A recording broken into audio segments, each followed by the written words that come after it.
Hello folks, so we're going to look at this 20 marker on discuss practical issues involved when conducting research. So it's quite tricky.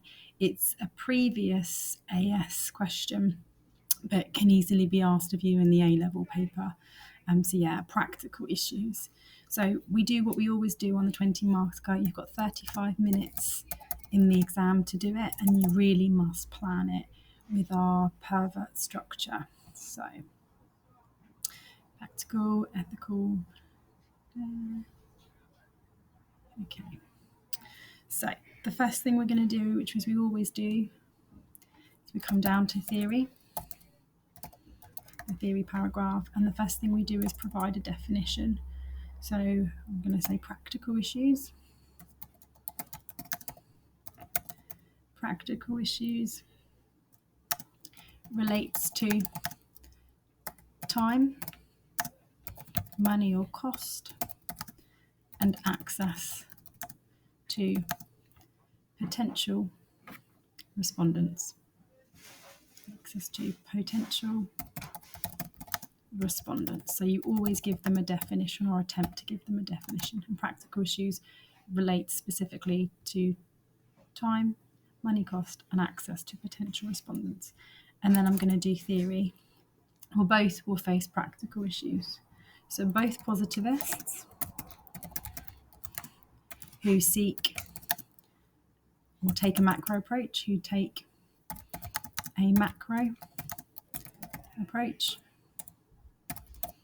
or large scale. Both positivists who take a macro approach or large scale and seek to establish patterns and trends. And interpretivists who take a micro or small scale approach, and interpretivists who take a micro or small scale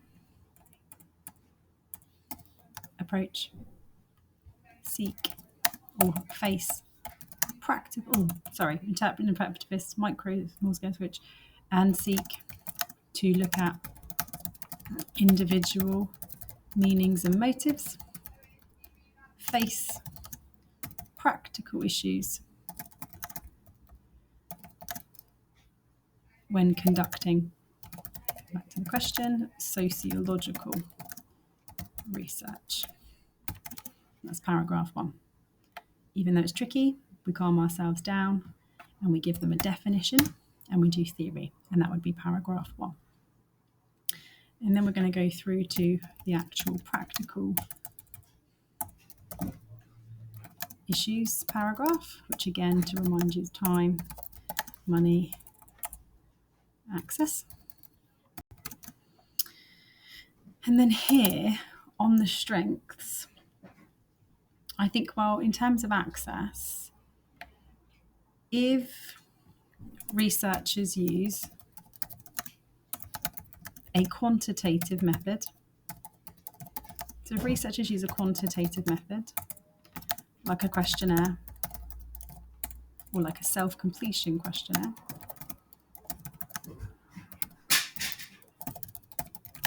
with closed questions, if researchers use a quantitative method, let's bracket that, numerical, statistical,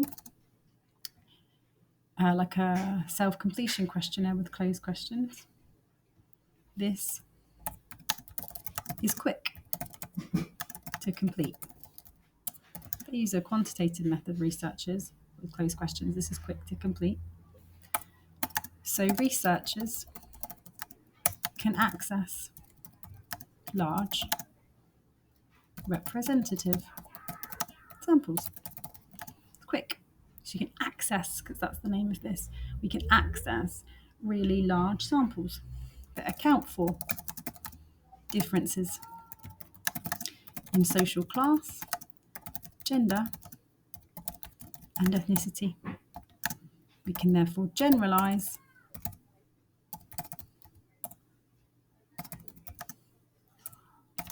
or or apply results. We can generalize, apply results, or make a claim. So I'm going to tie it into access. If it's quantitative, you can access really large samples because the questions are closed. And if it's an electronic survey, if it's an e-survey, so electronic, these are free to send. And if it's an electronic survey, they're free to send and have the potential to access. Again, very large samples. So I've got access, I've got a little bit of cost there. And then close questions in quantitative methods.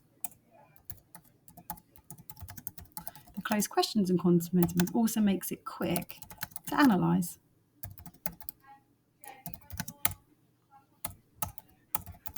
So, done quantitative, time, money, access. And then against, I'm going to say, however, with qualitative methods,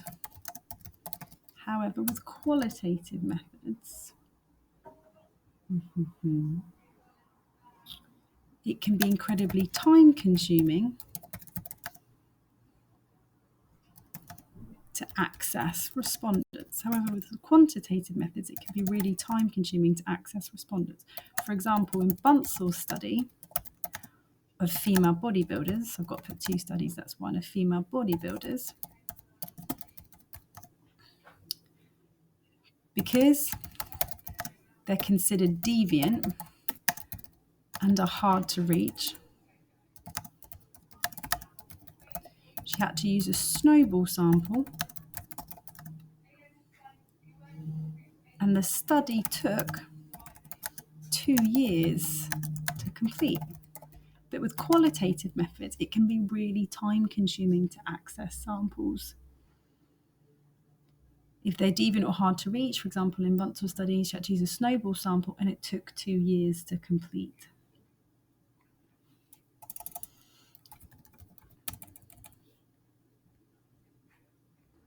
And then I'm thinking, well, actually, in the day study,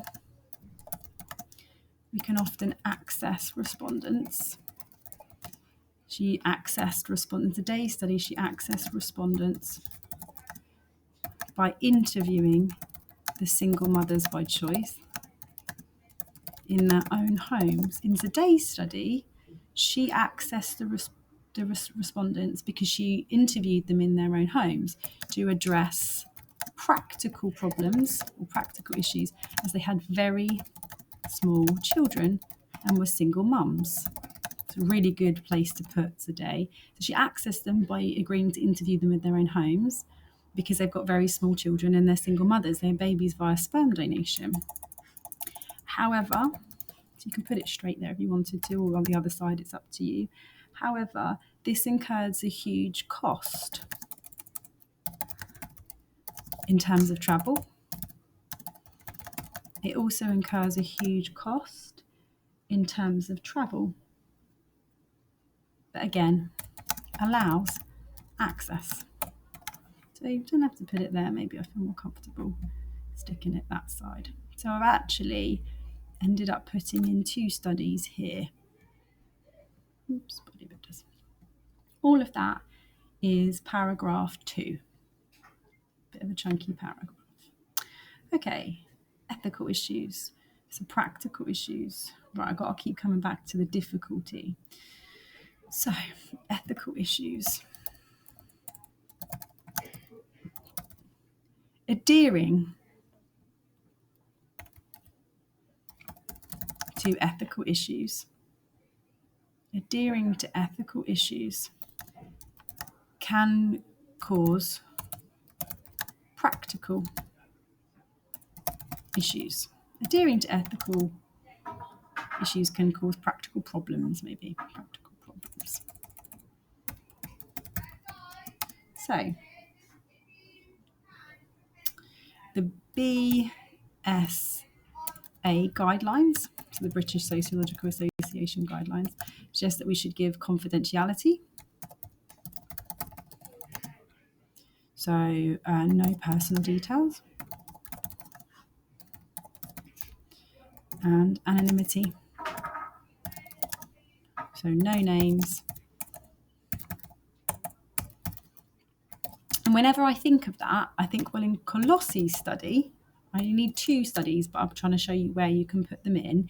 In Colossi's, she uses pseudonyms.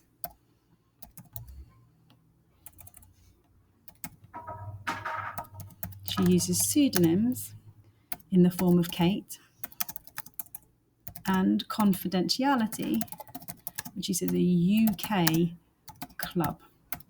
I always think of putting her in the ethical bit. And she provides the women with a statement of intent. And she provides the women with a statement of intent, so they've given or full informed consent. This increases validity. It increases the validity to doing this as they are protected from harm. Most people don't put they're protected from harm, but they are women who are lap dancers and they need to be protected from harm. That's why you don't use names or personal details. However, what we also notice from Colossi's study is there is a practical problem. There's a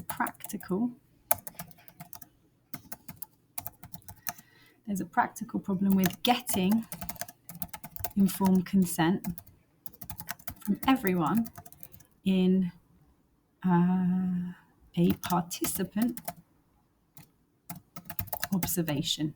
It's a practical problem from getting informed consent from everyone in a participant observation.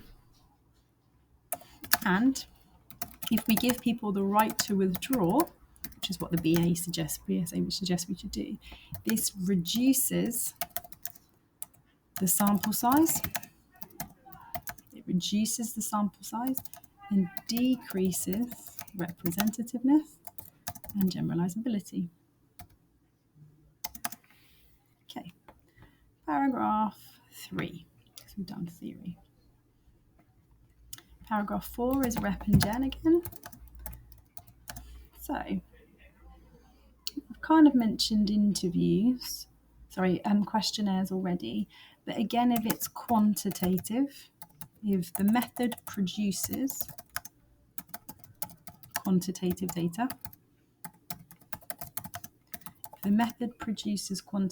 data, like a cross-sectional survey,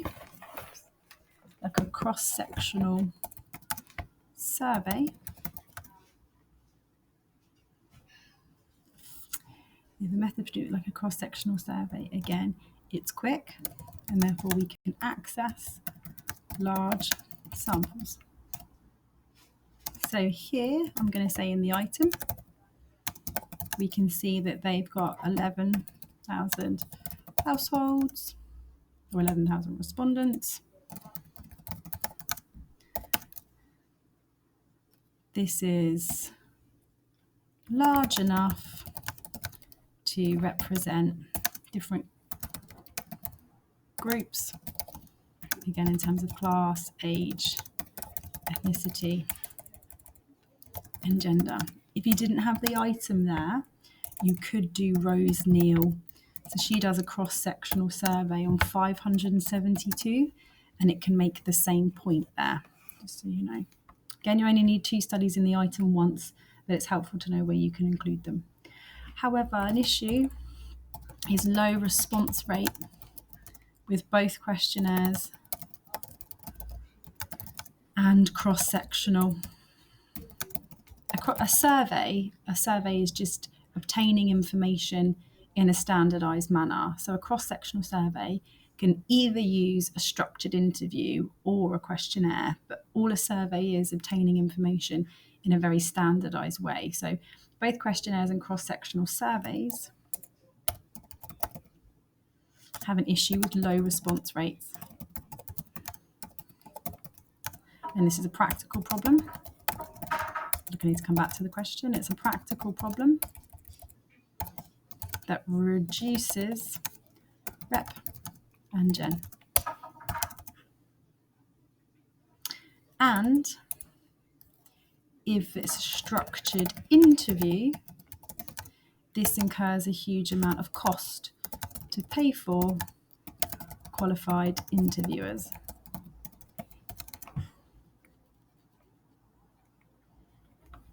Okay. Validity.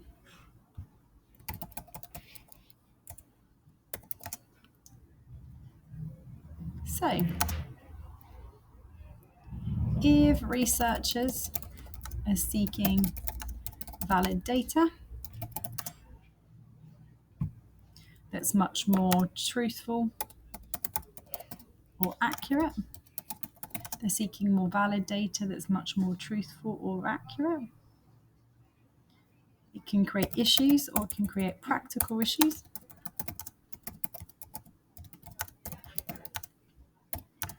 As it's incredibly is open questions, unstructured interviews are incredibly time consuming. Open questions and unstructured interviews are incredibly time consuming. So although they can explore the topic in their own words, meaning it increases the accuracy, it adds time. There's also when we build a rapport or relationship. Also when we build a rapport or relationship, respondents feel more comfortable, more likely to tell the truth, again increasing validity. But this additional time also adds cost. We need to try and keep coming back to time, money, or access. Okay, I think that's more of a weakness, to be fair. Might only be on the weakness side. So we can copy this over that side. But I don't think I need any more strengths on validity, to be honest. I think I've covered all my points. I might leave it there, even though it's just a weakness. And then the only bit left is examples. It's not a paragraph, but it's just there to remind you need to put the item in at least once and times 2 studies. And they have to make a methodological point, so it has to link to a Grover term, which is what I think I've done. Okay, same as always, if you have any questions, please do let me know. It's tricky, but once we've planned it in that perfect structure, you'll be fine. Thank you.